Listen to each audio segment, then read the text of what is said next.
पाकिस्तान और पूरी दुनिया में एक इमरजेंसी सिचुएशन है और उस इमरजेंसी सिचुएशन में जो हमें मुल्क के माशी फ़ैसलों की जो है इतलात जो है वो मीडिया से मिल रही है।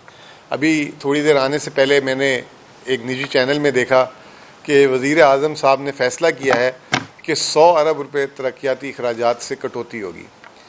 पहली बात तो ये कि पाकिस्तान का सबसे तारीख का कम तरीन तरक्याती बजट इस साल 1000 अरब रखा था। 2017 में भी जो है 1000 अरब से ज़्यादा बजट था तरक्याती। इमरान खान साहब के दौर में भी, कोविड के दौर में भी 800-900 अरब रुपये तरक्याती बजट था। तो ये जो कहते थे कि इस मुल्क की स्टेबिलिटी आ गई है, इस मुल्क को हमने जो है डिफ़ॉल्ट से बचा लिया, इस मुल्क को हमने जो है ना अपनी वो क्या बोलते थे कि सियासत कुर्बान करके रियासत को बचा लिया। तो 100 अरब रुपए जो है उन्होंने तरक्याती 1000 अरब से 100 अरब रुपए आज उन्होंने काट दिए। तो इससे अंदाज़ा लगा लें कि आपके मुल्क की माली हालत क्या है। इस साल आपका जो बजट है वफाक का वो है तकरीबन 18,500 अरब।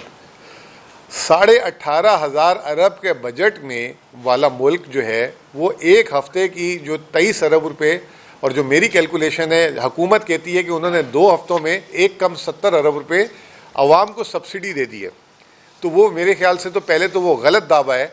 उसकी वजह ये है कि 70 अरब रुपए जो कम सब्सिडी दी है इन्होंने, उसमें जो है वो जो है 70 अरब रुपए जो इन्होंने जो बोल लेंगे हमने सब्सिडी दी है, अगर उसमें पेट्रोलियम डेवलपमेंट लेवी डाल दें तो वो जो है मेरे ख्याल से 20 अरब से ऊपर की सब्सिडी नहीं बनती। तो आवाम को एक तो सच नहीं बताते, क्योंकि आज भी आप जो पेट्रोल दिला रहे हैं उसमें 105 अरब रुपए जो है वो जो है 105 रुपये जो है पेट्रोल में जो है पेट्रोलियम लेवी है, फिर 15 से 20 रुपये सेल वो जो है कस्टम ड्यूटी और टैक्स है, 2.5 रुपये फी लीटर जो है क्लाइमेट लेवी है, इसी तरह डीजल में 55 रुपये लेवी ले रहे हैं।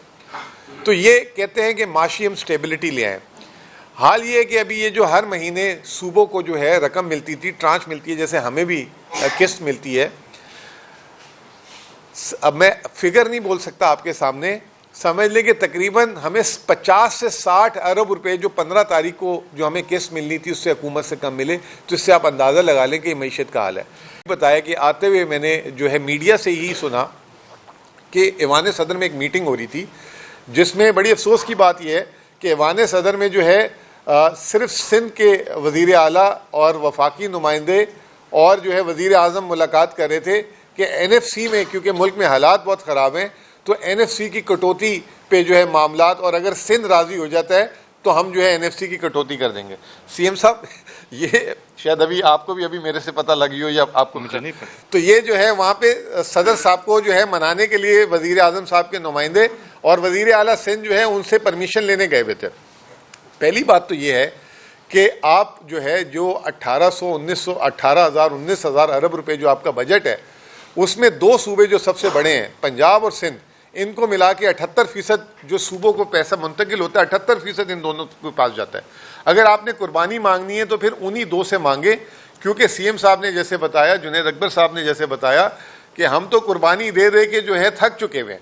और इस वक्त जब आपने जो वफाक का फैसला था, फाटा को जो है जम किया हमारे साथ, उसके बाद भी आपने उसको फाइनेंशियली हमें उसकी जिम्मेदारी नहीं दी। और आज तक अभी हम सिर्फ इस साल, CM साहब ने तो आपको बताया कि डेवलपमेंट जो EIP के 26 अरब हमने दिए हैं, इसके अलावा इस साल 63 अरब रुपये हम करंट अखराजात, उनकी तनख्वाहें और गैर तनख्वाह में भी अपनी तरफ से देंगे। तो सिर्फ फाटा में सूबे जो KP है वो 80 अरब से ज़्यादा सिर्फ इस साल की ब्रिज फाइनेंसिंग करेगा।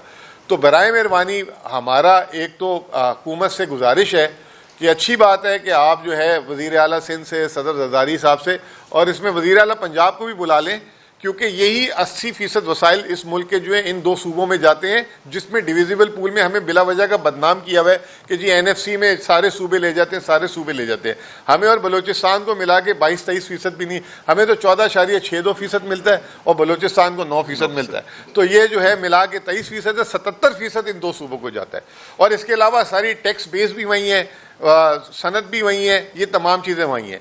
इसके अलावा हमारा एक छोटा सा दरीना, हम जैसे जुनैद अकबर साहब ने भी कहा, वज़ीर आला साहब ने भी कहा, भाई हमें आपसे कोई फेवर नहीं चाहिए। हमारी आबादी जो है जब बन गई है, जो मर्ज एरिया हमारे साथ आ गया है, तो 18-19% हमारी आबादी बनती है। तकरीबन हमारा 18% जो है शेयर बनता है डिविजिबल पूल में, जो अभी इस वक्त 14.62% है। आप हमारे को शेयर दे दें। दुनिया महज़ब मुल्क जो दुनिया में बड़े ममालिक होते हैं वो क्या करते हैं, जो लीज डेवलप्ड साइट होती है, जो जहाँ पे गुर्बत ज़्यादा होती है, उनको उल्टा NFC का ज़्यादा शेयर दिया जाता है। इधर गुर्बत में भी बराबर का पंजाब शेयर लेके जाता है, सिंध भी गुर्बत में बराबर का शेयर लेके जाता है। तो आप सिर्फ हमें यही दे दें, आपकी मेहरबानी है। आखिरी में ये कि आपको पता है कि इस वक्त जब आती है बात पेट्रोल की तो हम कहते हैं कि जी पूरा मुल्क एक हो जाए। जब दहशतगर्दी की बात आती है तो सारा खर्चा खैबर पख्तूनख्वा को उठाने का बोला जाता है। खैबर पख्तूनख्वा तो आपके लिए दहशतगर्दी के लिए एक दीवार बनी हुई है, पूरी मुल्क की दहशतगर्दी को रोक के खड़ी हुई है। और उसने आज सिर्फ मैं आपको ये बता दूं कि जो 6-8 महीनों से जो टारगेटेड ऑपरेशन हो रहे हैं, इंटेलिजेंस बेस्ड ऑपरेशन जो भी कहा जाता है इसको, अब तक इसमें हमने ऑपरेशंस के लिए नहीं, IDPs के लिए, ये मैं वापस से क्लियर कर दूं, IDPs के लिए वजीर आला साहब ने कहा कि मैं अपनी कौम को नहीं अकेला छोड़ सकता। 15 अरब दे चुके हुए हैं। वजीर आला साहब को हमने विजिबिलिटी दी है कि क्योंकि ये ऑन गोइंग है तो मजीद 15 अरब रुपए देने पड़ेंगे, तो 30 अरब रुपए हमने इसमें भी दिए। जब हम किसी सूबे से और वफाक से मांगने गए महीना पहले तो उन्होंने कहा आपको तो पता है हमारी मजबूरी, वो वजीर आजम वाला कि मैं मांगने नहीं गया था लेकिन मजबूरी है। तो ये वही वाली बात, हमें भी किस्सा सुना दिया गया। और फिर उसके बाद वादा किया गया, एहसन इकबाल साहब को कहा गया कि जो इन्होंने पैसे तरक्याती अखराजात के लगाए हैं फौरी तौर पे आप इनके साथ मिले और इनके मसले हल करें। वही वाली वो कराची में हम वर्ड यूज़ करते हैं टोपी ड्रामा, वो हमें उनसे मिला दिया। उसके बाद 2 महीने हो गए, वो 1 रुपया नहीं आया। लेकिन वज़ीर आला साहब ने तो एक बात क्लियर कर दी है कि मैं अपने लोगों को अकेला नहीं छोड़ सकता, वहाँ से पैसे आए ना आए आप खर्च करें। बेशक आपके बजट में जो है, जो आपके जितना भी जो है ना सरप्लस कह लें या जो आपके अखराजात हैं बढ़ते हैं बढ़े, ये हमारी कौम को हम अकेले नहीं छोड़ सकते। तो यही एक वाज़ेह पैगाम है। और दूसरी आखिरी बात ये कि देखें हमने कितनी ज़्यादती की, ये जो पेट्रोल के नाम पे हमने स्कूलों को बंद कर दिए पकड़ के, और अब फिर जो है मज़ीद ये बात की जा रही है कि जो है 15 अप्रैल तक स्कूल बंद कर दें, तो गर्मियों की छुट्टी दे दें। इससे अच्छा अगर ये चीज़ करनी है तो आप दूसरी जगह से बचाएं। जैसे तरक्याती अखराजात की बात की जुनैद अकबर साहब ने, 70 अरब रुपये आपने डेवलपमेंट वो जो अपने MNS के लिए रखे हुए, उसकी तो आपने कटौती की बात नहीं की। फिर दूसरी आपको याद होगी जो खान साहब पहली दफ़ा दुनिया में मनी लॉन्ड्रिंग का पैसा वापस लेकर आए थे। आज तक 78 साल में मनी लॉन्ड्रिंग का पैसा पाकिस्तान में नहीं आया, 190 मिलियन पाउंड। उसको सुप्रीम कोर्ट और उसका जिसपे उनको नाहक सजा भी दी गई। अब वजीर आजम साहब ने वो ले लिया और वो सुप्रीम कोर्ट का शुक्रिया अदा कर रहे थे। वो 190 मिलियन पाउंड जो आपके पास आ गए हैं, वो लगभग 75 अरब रुपए बनते हैं। दे दें आवाम को पेट्रोल की सब्सिडी, उससे वो कह रहे हैं कोई दानिश स्कूल बनाएंगे या अपने लिए कोई उन्होंने वो रख लिया अपने डेवलपमेंट फंड के लिए। वो पैसे हैं बजट में 390 अरब रुपए आपने रखे हुए हैं कंटेंजेंसी के लिए IMF के साथ, उसको आप आवाम पे खर्च करें। और दूसरा, आपने 8-9 महीने में 1000 अरब रुपए पेट्रोलियम लेवी कमाया है, 1000 अरब रुपए। अगर आप 2-4-5 दिन जो है या 2-4-5 हफ्ते जो है ना लेवी लें तो मौत तो नहीं आ जाएगी। आप बात करें IMF से, आपसे बात ही नहीं हो पाती, क्योंकि उसकी वजह यह है कि आपकी ज़मीन पे पैर ही नहीं जमे हुए, आपको कॉन्फिडेंस भी नहीं है। कोरोना के दौर में हम सारी तो बात करते हैं कि खान साहब के दौर में उन्होंने मईशत नहीं गिरने दी थी, एक और चीज़ भी उन्होंने की थी, उन्होंने NFC भी नहीं कट होने दिया था। अब ये ज़रा सा, तो खान साहब के दौर में भी तो पेट्रोल का क्राइसिस आया था, उस वक्त भी तो सारी चीज़ें हुई थी, उन्होंने तो नहीं NFC के शेयर काटे थे किसी के। तो ये तमाम सूरत हाल है। तो इससे आपको अंदाज़ा हो जाना चाहिए कि मईशत उन्होंने कितनी अच्छी खड़ी कर दी। जो जुनैद अकबर साहब कह रहे थे कि बड़ी अच्छी मईशत के लिए वो हमसे अच्छे थे और आए थे और उन्होंने डिलीवर करना था, तो ये हाल है इस वक्त मईशत का। बाकी मट्टी का तेल तो आपको ही पता है, पेट्रोल को हाई ऑक्टेन को कहते हैं अमीरों का फ्यूल, जिसमें एक रात में 200 रुपये बढ़ा दिए।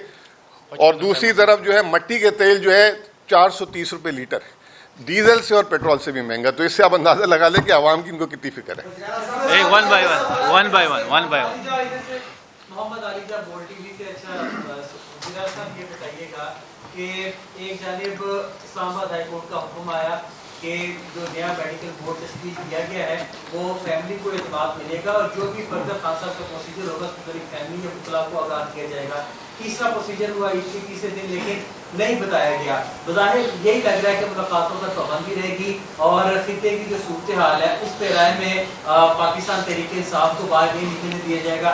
एलिटिशी उलमा से मुलाकात भी, वहाँ पर भी सख्त मौक़िफ़ अपनाया गया।